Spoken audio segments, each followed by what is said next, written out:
Yesterday I began to speak about the first niyana and what blocks it, the obstacle to that.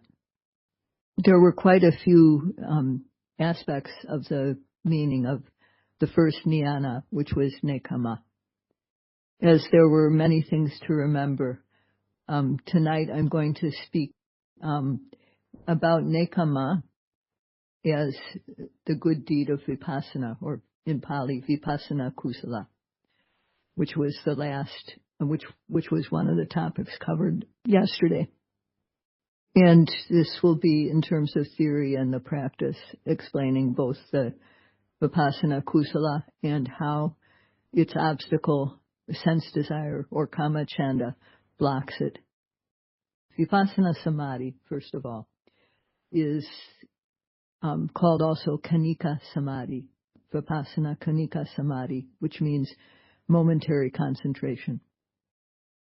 Momentary concentration comes from steadfast observation of the object of kanika samadhi, the object of momentary samadhi, which is every arising mental physical phenomena that arises at the six sense doors. So to repeat or to summarize, momentary concentration comes from steadfast observation of that sort of object. It's of the object that is the mental and physical phenomena arising at the six sense doors. That means that if the yogi does not observe that sort of object, the mind and matter arising at the six sense doors when they arise, then concentration will not arise and the mind will disperse. Therefore, there won't be any discernment of mind and matter. The distinction between what is mental and what is physical won't appear in the mind. And because of that, therefore, there won't be any understanding of how mind and matter that arise due to cause and effect are related as cause and effect. Without knowing how mind and matter that arise due to causes are related as cause and effect, one won't see their characteristics, how they are impermanent, how they are not satisfactory, because having arisen they pass away, and how they are empty phenomena without an inherent self. They simply arise and pass away according to their own nature. And then it will be as the saying, the Vipassana saying goes, not knowing one clings. When the object is not known, desire will arise for the objects that are not known, that are not observed, and for similar objects, for objects that are like the one that was not known. On the other hand, knowing, one lets go. So if the yogi observes each arising psychophysical or mental physical object when it arises, then the mind won't be dispersed. Momentary concentration will become strong, and the yogi will come to see the distinction between mind and matter, and further, how there is a great stream of causal relationships, how mind and matter are related as cause and effect.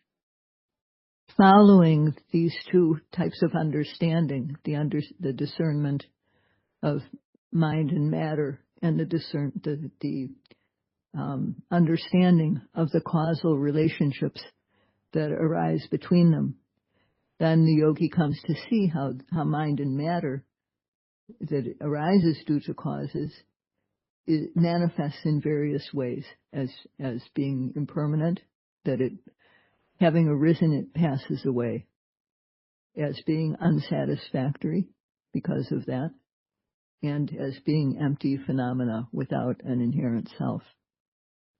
And for objects that are observed, desire and craving will be eliminated, as well as for objects that are like the ones that were observed and known. Vipassana kusala, or the the good deed of Vipassanā, is called nekama because it frees the mind from desire and from craving, wanting. Aryas, or noble ones, escape using the good deed of Vipassanā.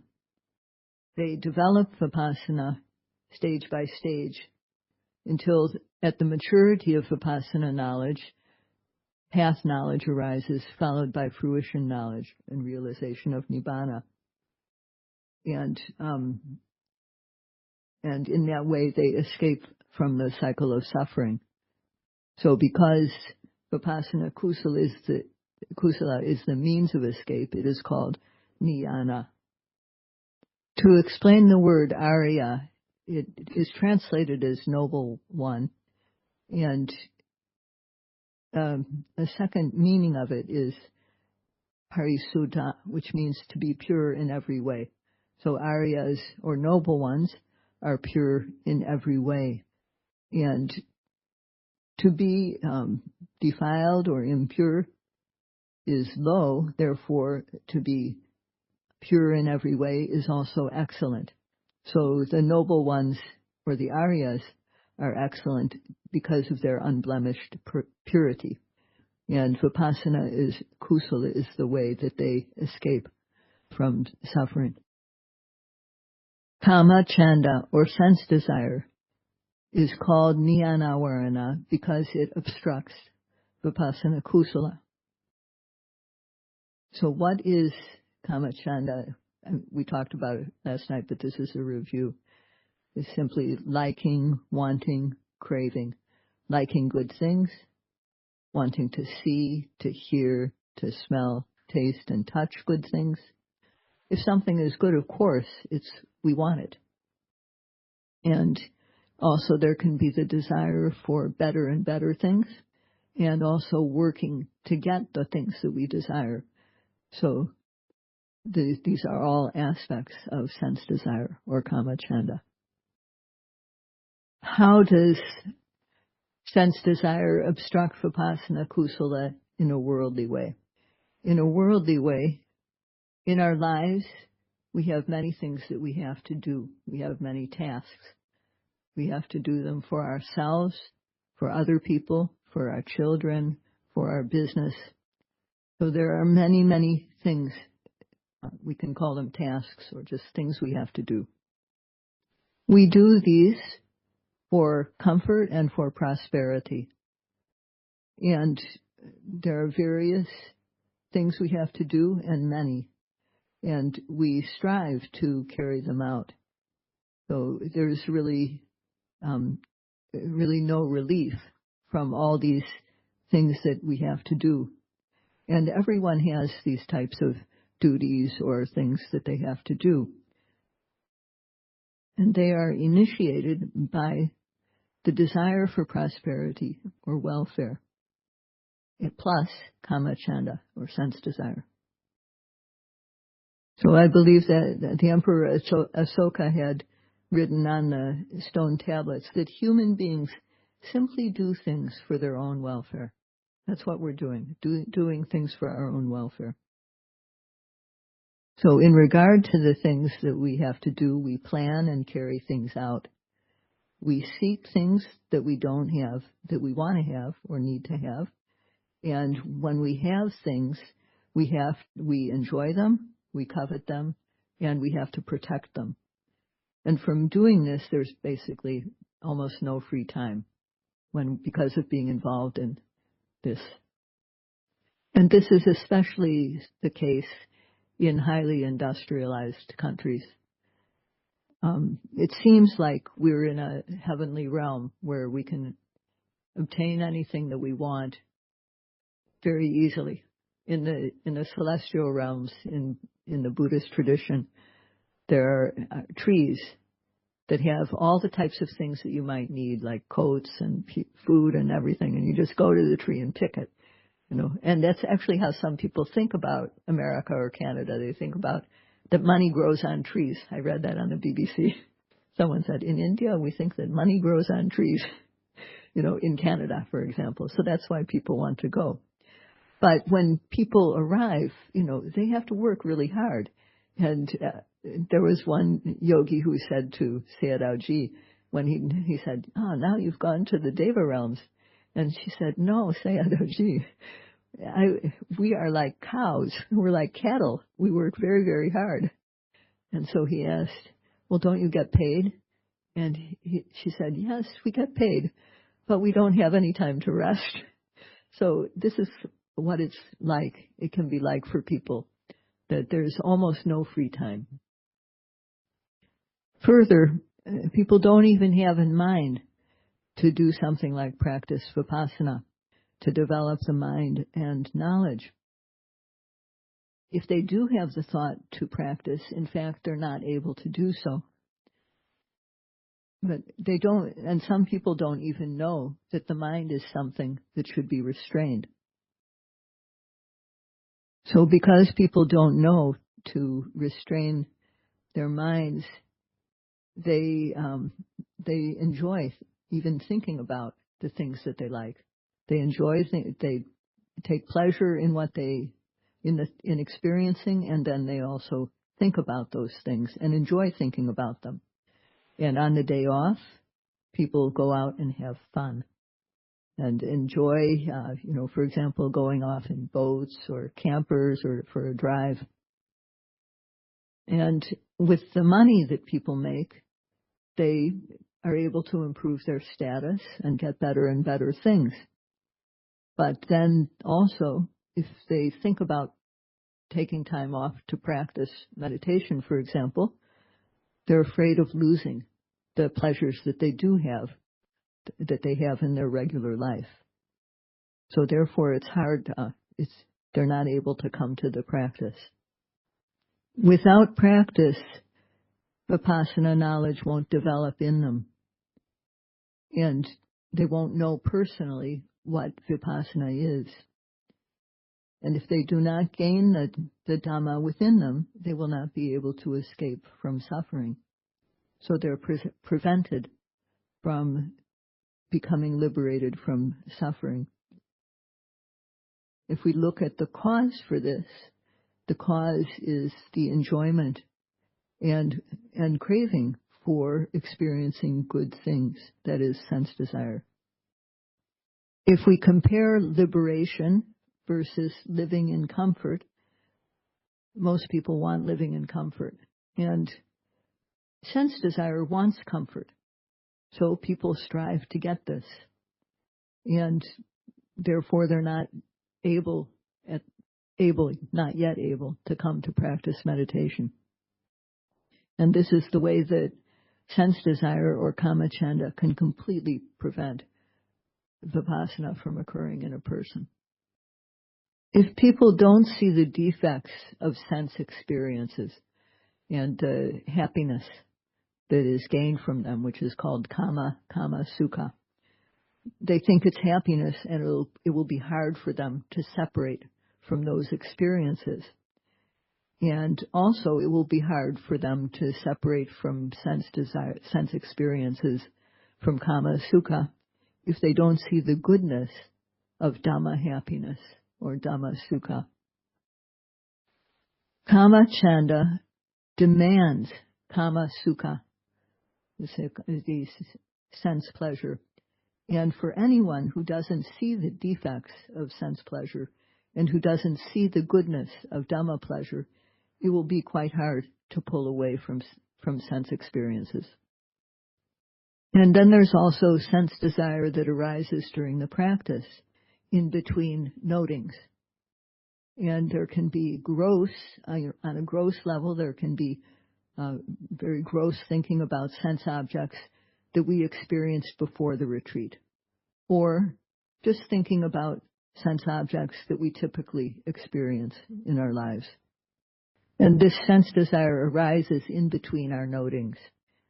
So, and further, there can be subtle sense desire arising during the practice in regard to our practice experience.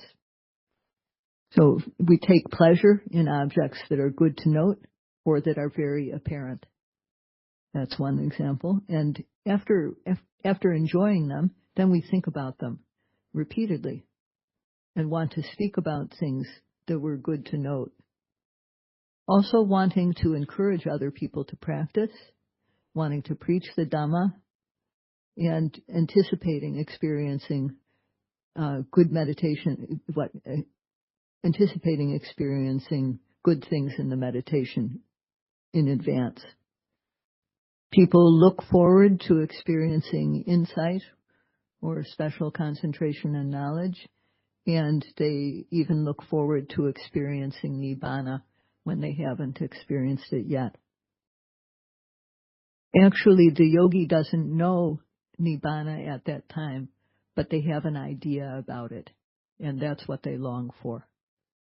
It's a kind of inferential knowledge, not direct knowledge of Nibbana. It's one step removed from reality. And it can often happen that yogis make effort in the practice and the noting becomes good.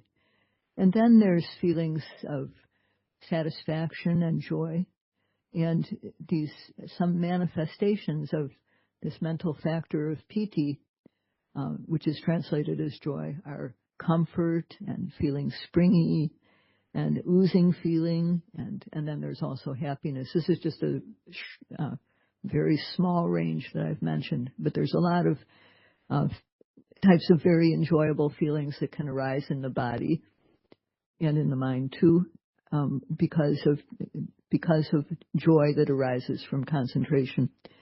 And so the yogi thinks, oh, is this real? This isn't like before. This is really good. So then they look forward to experiencing those feelings again. During good noting, if there's no enjoyment or craving arising, then there will simply be an uninterrupted stream of Vipassanā consciousness. During good noting, that will be uninterrupted if there is no enjoyment or craving arising. But if they do arise, then they prevent that Vipassanā consciousness from occurring. And it's like they actually say, listen, you Vipassanā, we're arising. You just don't arise now. So they prevent the Vipassanā consciousness from arising at that time. Even when the noting is quite good and the Vipassanā knowledge is mature, still it can happen that enjoyment or craving can arise. And as soon as that happens, the noting is dispersed and destroyed. And the yogi can even feel unhappy at that point. An analogy for this is what they have sometimes at a fair or a festival. And I understand in the United States, Canada, Indonesia, some parts of Asia, they have this type of thing where in Asia particularly, at a festival, they'll set up a bamboo pole and cover it with grease. And at the top, there will be a prize attached. So it's called a grease pole or greasy pole. And it's just completely covered with grease, and it has to be climbed up to get the prize. So a person has to climb up this pole very slowly. But what can happen is when they get near the top, they get excited, they reach for the prize, and they slip all the way down without getting the prize.